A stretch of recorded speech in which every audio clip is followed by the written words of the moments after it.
Welcome back to Exposing Human Trafficking. So this is part two of Brad Pitt stalking me in Taos. It cut off.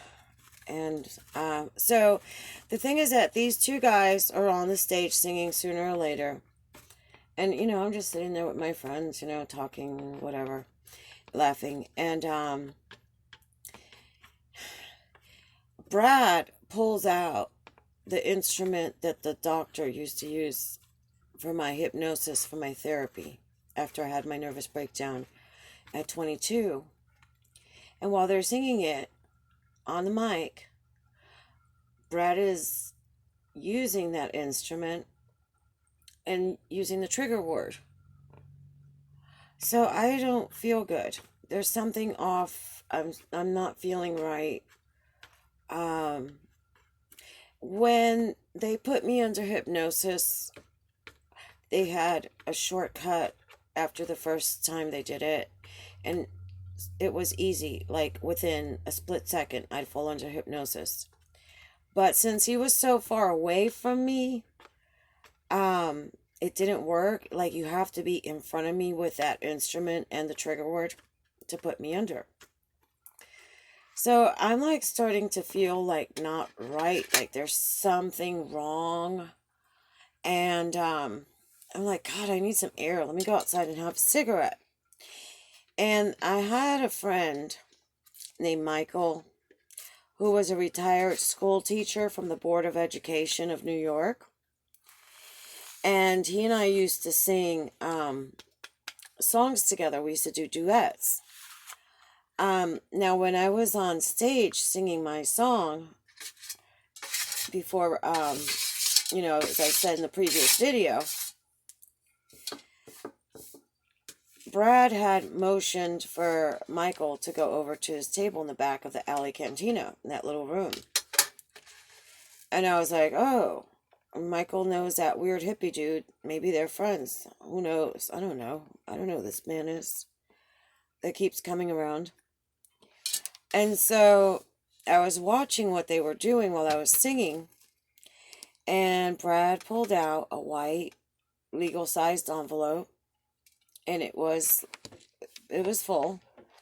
And he gave it to Michael. So when I got back off stage and I sat down next to Michael, he tells me, oh, your boyfriend is back there. He wants to talk to you.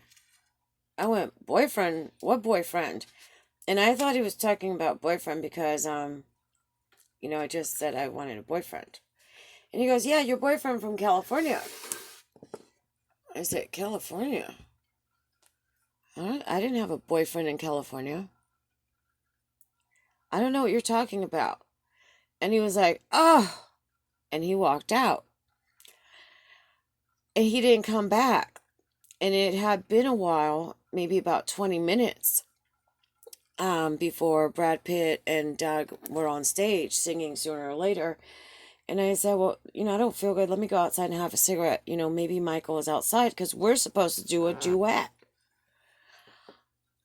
Well, I didn't see anybody outside. And outside the alley cantina, there's a patio with tables and chairs, and you can have, dinner, drinks out there, but it's the smoking section in the back. And so I was over there in the corner smoking a cigarette. Well, all of a sudden I hear screaming inside, a man screaming. And I recognized the scream because it was that weird hippie dude screaming, and that's why he screamed at me that time over when I was busking. And so I'm like, God, what is that noise in there? Who the hell is screaming like that? And then about, I don't know, 5 seconds later, the door opens up and he comes out with his men, which these men are his friends from college that he grew up with, that, also lived in Chatsworth with him, that also raped me when I was trafficked on the night of July 20, 1989 in Chatsworth, California, on Lemner Street at my brother George Bermudez Jr., the human trafficker's townhouse. but I don't really recognize them because, it's been so long, and, you know, um, they're kind of wearing hats and sunglasses too and stuff. And so he busts through the door of the alley cantina leaving, and he goes, "How am I supposed to finish my ritual if I can't even get a hold of her?" And I was like, oh my God, what is this? And so they walk out, and I watched them go down there's like a little cobblestone road. In Taos Plaza is all like cobblestone roads. They're made out of bricks, really. It's made to look like a Spanish place. They have like Spanish lanterns up and everything. And there's like a town square, just like a Spanish place. Well, it was originally a Spanish place. Um, it was, settled by Spaniards when exploration happened in America. So when I see them go, down that cobblestone and then they turn towards the parking lot, I start following really quietly so they don't see me. And I see them get into the white Ford Explorer. It's not a Bronco, it's a Ford Explorer, the SUV. And I'm like, "Oh my God, it's that same SUV. Who are these men?" Well, Michael never came back, and then Michael unfriended me on my social media and never spoke to me again. So who knows what Brad told him. After that, when Brad had first come and abused the hypnosis that the doctors used on me at Taos Plaza on August 7th of 2018, he told me that he was going to send Satanists because since I was afraid of them and I didn't like them, he was going to send some of his Satanist friends so that I could meet them and see that they weren't bad people. And I was like, yeah, all right, yeah, whatever. This was all put under hypnotic suggestion. And then he told me that I should have my friends join the Satanic Coven, especially my girlfriends. My girlfriends that I hung out with were in their 20s, beautiful girls. So not only was he going to finish the ritual, but he was now going to recruit me to be a madam and start bringing my friends in so that they could be trafficked. So all these Satanists all of a sudden start showing up in Taos. In November, there was a guy that showed up.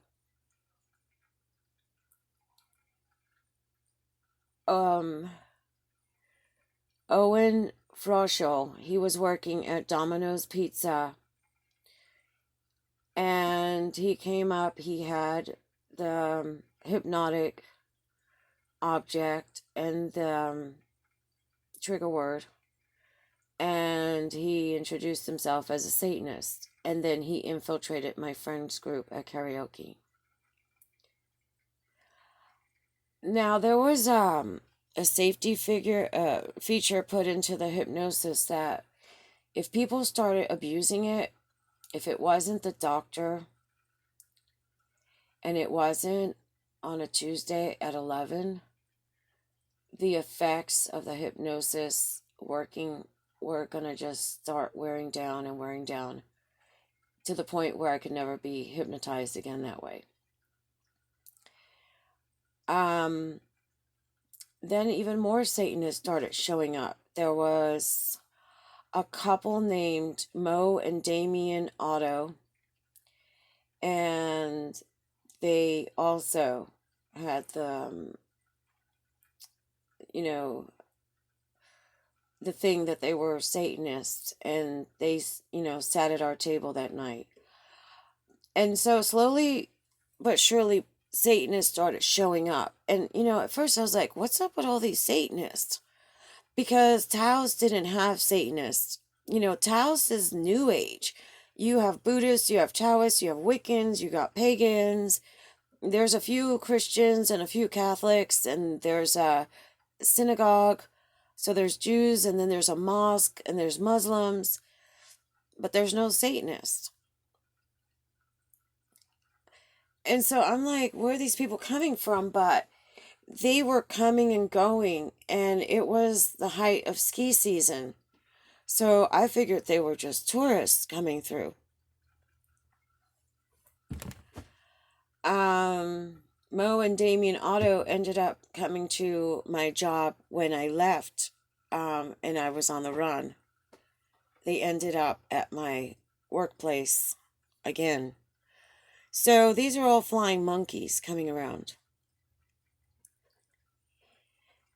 And I had gone to a town called Espanola. This is when I started figuring out what was going on. I had gone to a town in Espanola, which is the next town south of Taos, the next major town. I had gone shopping down there, and I had gone to get my hair done. And then that night, at one of the casinos, they had karaoke, and I was like, well, I'm in town, I'll go do karaoke. When I got there, I saw some of my friends were there. I didn't know that some of my friends, they went from bar to bar to do karaoke every night. And I meet these college girls, and I said, look, there's some really bad stuff going on, because I had seen my older stepbrother, George Bermudez Jr., but he was wearing a wig, an auburn wig, and an auburn beard, and I was like, there's a guy that looks just like Georgie, and he kept showing around town, like, it was almost like he was following me, like, every time I went somewhere, he was there. But again, Taos is a small town, so you think, well, this person, they went here, and then they had to go there, just like I did, and it's just coincidence, and we're on the same schedule. But I kept saying, God, he looks like him. He could be his son. And I'm in this karaoke bar in Espanola, and I'm like,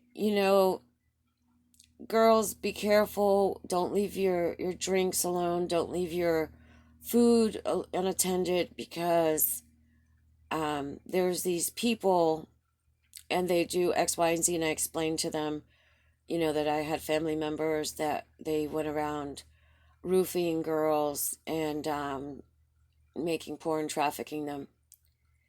And one of the girls says, oh my God, I can't believe you just said that. And I said, yeah, why? And she said, almost all the girls in the college have been roofied and drugged, and they can't remember what happened the next day. And they're coming up with HIV. And that's when I knew it was them. This was in January.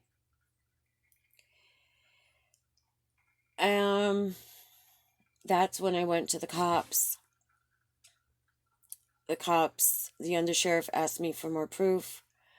I started finding the porn online. He was investigating it, but then they did nothing. So, folks, that's how bad this mess is. Obviously, Brad bribed Michael so that Michael would never speak to me again and unfriend me.